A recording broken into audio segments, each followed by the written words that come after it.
Tepat saat ini ketika Anda menonton video ini di suatu tempat di dunia seorang insinyur perangkat lunak sedang merapikan mejanya, seorang desainer grafis diberhentikan dari agensinya dan seorang karyawan pusat panggilan sedang mendengarkan tanggapan suara pertama dari kecerdasan buatan yang menggantikan posisinya dalam 5 tahun ke depan. Beberapa profesi yang ada saat ini akan sepenuhnya terhapus dari peta sejarah seperti dinosaurus. Gelombang pengangguran terbesar dalam sejarah sudah di depan mata, namun pada saat yang sama akan muncul orang-orang kaya baru yang bekerja sendirian dan menghasilkan jutaan dolar yang belum pernah ada sebelumnya. Jadi di mana Anda akan berada 5 tahun dari sekarang, di sisi yang tertimbun di bawah reruntuhan atau di sisi yang berselancar di atas gelombang teknologi raksasa ini? Jika jawaban Anda adalah yang kedua, selamat datang di video terpenting dalam hidup Anda, karena hari ini kita akan berhenti meramal masa depan dan mulai membangunnya. Tapi pertama-tama kita harus menghadapi monster itu. Saya tahu kegelisahan di dalam diri Anda. Pertanyaan, apakah kecerdasan buatan akan mengambil pekerjaan kita? Bukan lagi sebuah teori konspirasi, melainkan berita utama setiap pagi. ChatGPT, Midjourney, Claude dan Gemini bukan lagi sekadar mainan yang hanya diketahui oleh penggemar teknologi. Mereka adalah pesaing yang dapat meniru bahkan melampaui kemampuan yang Anda peroleh dengan memberikan tahun-tahun hidup Anda hanya dalam beberapa detik dan dengan 0 kesalahan. Mari kita lihat contoh nyata. Salah satu platform pendidikan daring terbesar di dunia memberhentikan setengah dari tim pembuat kontennya. Mengapa? Karena satu orang yang menggunakan kecerdasan buatan sekarang dapat menyiapkan materi kursus yang biasanya disiapkan oleh satu tim dalam 1 minggu hanya dalam 1 hari. Kecerdasan buatan tidak merasa lelah, tidak meminta istirahat, tidak menuntut kenaikan gaji, tidak mengalami krisis emosional dan bekerja 24 jam sehari 7 hari seminggu tanpa gangguan. Jika Anda adalah seorang bos, mana yang akan Anda pilih? Manusia yang emosional tetapi lambat atau sistem yang tidak berjiwa tetapi super efisien? Yang menakutkan bukanlah keberadaan kecerdasan buatan, melainkan fakta bahwa kecerdasan buatan dapat mengkomoditasi kemampuan yang kita anggap sangat diperlukan. Jadi siapa yang akan terkena revolusi ini dan kapan? Para ahli memprediksi kepunahan dalam 3 tahap. Tahap 1, masa depan dekat. Dalam 1 hingga 3 tahun pekerjaan yang berulang. Pukulan pertama akan menimpa profesi yang bekerja dengan logika salin tempel. Jika pekerjaan Anda terdiri dari mengambil informasi dan memasukkannya ke tempat lain, menjawab surel standar, atau mengklasifikasikan data menurut aturan tertentu, lonceng peringatan sedang berbunyi untuk Anda. Operator entry data kecerdasan buatan dapat memproses jutaan data per detik tanpa kesalahan. Karyawan pusat panggilan di tingkat dasar. Sistem respons suara sekarang tidak dapat dibedakan dari suara manusia dan melayani 24 jam penuh. Moderator konten algoritma yang memindai jutaan komentar atau gambar sudah mulai digunakan secara luas. Penerjemah sederhana, terjemahan mesin hampir mengakhiri kebutuhan akan penerjemah manusia untuk teks tingkat dasar. Tahap 2, masa depan menengah. Dalam 4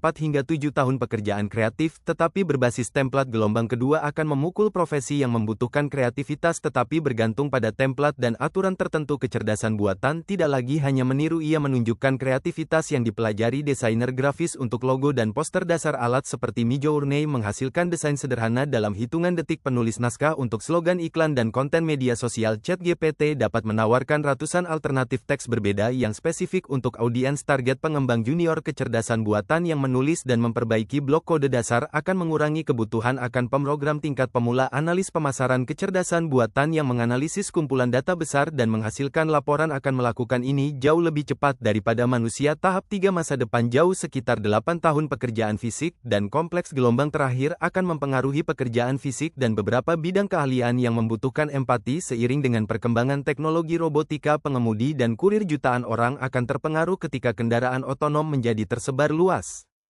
Pekerja pabrik di bagian perakitan robot humanoid akan mengambil alih tugas perakitan yang lebih sensitif dan kompleks. Radiolog dan teknisi laboratorium, kecerdasan buatan yang menganalisis gambar medis dapat mulai membuat diagnosis yang lebih tepat daripada mata manusia. Ini bukan sebuah ramalan, ini adalah badai yang menunggu di depan pintu. Jadi apakah ada cara untuk terlindungi dari badai ini? Tidak, tapi ada cara untuk membuat perahu layar darinya dan menyeberangi samudra. Setiap revolusi teknologi menciptakan jutawan baru di atas reruntuhan tatanan lama. Revolusi internet membuat orang-orang muda yang menulis kode di garasi mereka menjadi orang terkaya di dunia. Sekarang revolusi kecerdasan buatan memulai era solopreneur yang berarti pengusaha satu orang. Dahulu Anda membutuhkan selusin insinyur, sebuah kantor dan jutaan dolar dalam investasi untuk memulai perusahaan perangkat lunak. Hari ini satu orang yang tahu cara menulis perintah yang tepat dapat mengembangkan aplikasi seluler dalam hitungan minggu menggunakan kecerdasan buatan seperti sebuah pasukan. Dahulu tim yang ramai seperti juru kamera, editor dan teknisi suara diperlukan untuk produksi film. Sekarang satu pembuat konten dapat menjangkau jutaan orang dengan memproduksi video kualitas sinema dengan alat kecerdasan buatan.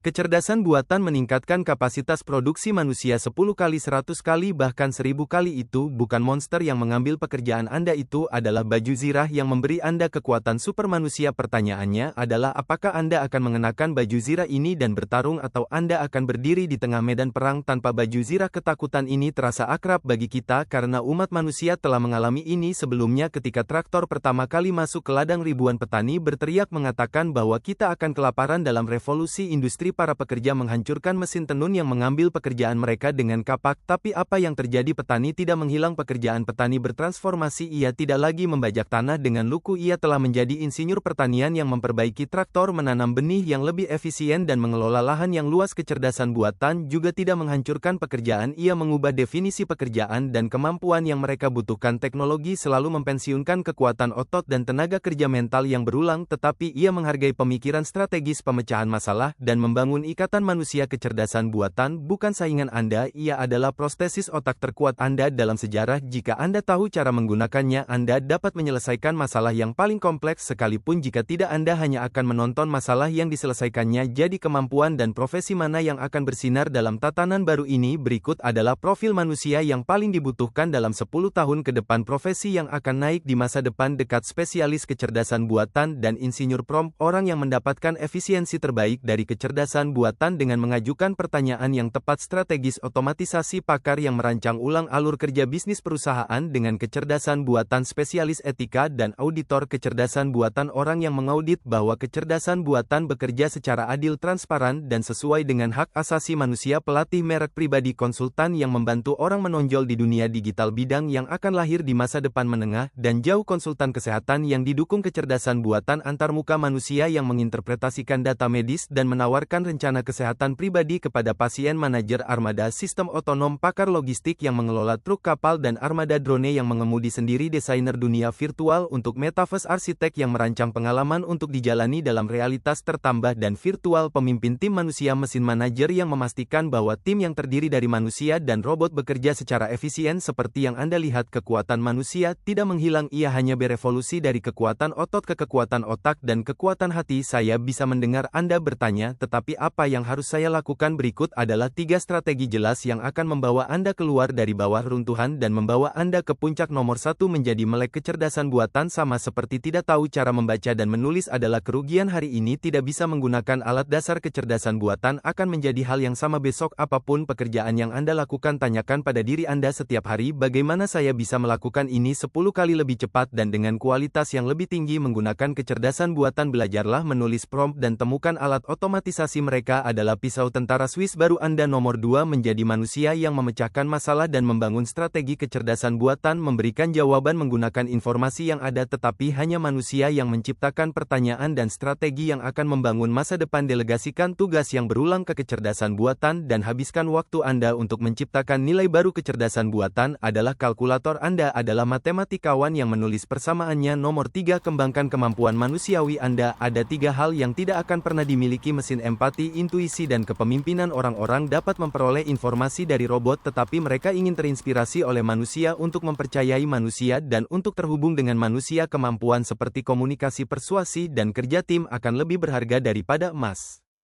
Kita sekarang telah mencapai akhir video dan saya ingin memberi Anda sebuah rahasia. Mereka terus-menerus memberitahu Anda bahwa kecerdasan buatan akan membuat Anda menganggur. Ini adalah kebohongan. Kebenarannya adalah ini. Perbedaannya begitu jelas dan sederhana. Dunia terbagi menjadi 2, mereka yang bersembunyi karena takut akan teknologi dan mereka yang mengenakan teknologi seperti kekuatan super dan terbang tinggi. Anda tidak lagi memiliki kemewahan untuk mengatakan bahwa Anda tidak tahu. Pilihannya adalah Anda mengambil alat-alat ini di tangan Anda dan membangun masa depan Anda sendiri, atau Anda menjadi statistik yang hilang dalam algoritma yang ditulis oleh orang lain. Pilihan ada di tangan Anda. Apakah Anda akan menjadi tawanan ketakutan atau pemimpin perubahan? Jika Anda ingin menjadi pemimpin, ambil langkah pertama sekarang juga. Mari kita bertemu di komentar di mana menurut Anda profesi Anda akan berada 5 tahun dari sekarang. Kirim video ini ke teman yang Anda pedulikan yang khawatir tentang masa depan mereka. Mungkin Anda akan memulai kebangkitan mereka. Jangan lupa untuk berlangganan saluran, karena di sini kita tidak hanya berbicara tentang masa depan, kita membangunnya bersama. Tetaplah bersama teknologi.